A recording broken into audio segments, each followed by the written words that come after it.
نخرجوا ضد الحراك ونخرجوا ضد الاحرار من اجل السيوف وبالفراده عباد الله. وتقول وطنيه كتشوهوا بالملك، كتشوهوا بالشعب، كتشوهوا بالمغرب كامل ككل، كتشوهوا براسكم في جميع الدول ديال العالم، كتبينوا على البلاده ديالكم، كتبينوا على الجهل ديالكم. مازال ما وصلتوش لدرجه الوعي، مازال ما وصلتوش لدرجه ديال الثقافه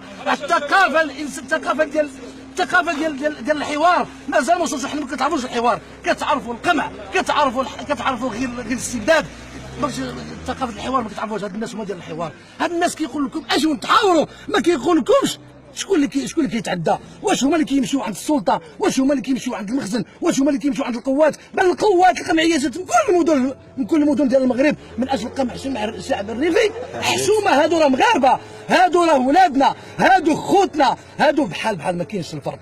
راه انتم اللي بغيتوا تصنعوا الفرق، وانتم اللي بغيتوا تصنعوا الانفصال، وانتم اللي بغيتوا تفرقوا هاد البلاد.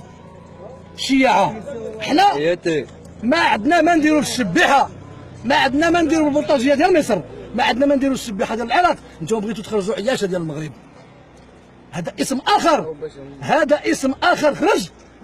هذه خطه ديال واحد الجهه معينه في الدوله تريد تقسيم المغرب، وهي ستستفيد من هذا التقسيم لان لها علاقه بجهات خارجيه وتعمل لصالحها. وربما ما نقولوش الجهه، يعني الجهه مباشره دابا، لكن التاريخ والايام القادمه ستظهر كل حقيقه على ارض الواقع.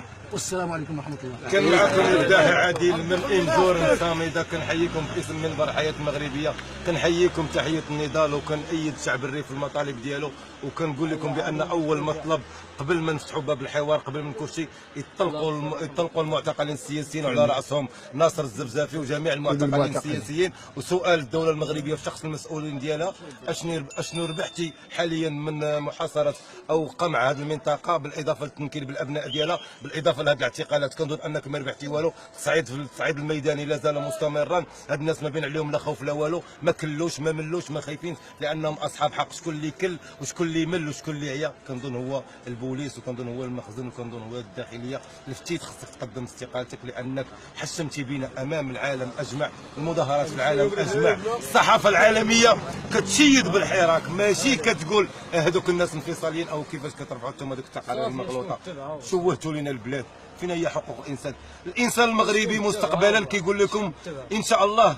ما هاد الكلمه دي ما نقدرش نقولها والله العظيم، ولكن غنشوف تنعيا وغنقولها معاكم. في هذا العذاب اللي كنعيشوا فيه والذل اللي كنعيشوا فيه، ما وصلناش حتى لمستوى الحيوان الاوروبي اللي كيداوى في السبيطارات وكينعم جميع الحقوق كحيوان. حنا كبشر لا اله الا الله محمد رسول الله. اللهم ان هذا منكر من الريف ومن انزور الصامده. قلت كلمه حق ولا اخاف في الله لومه لائم.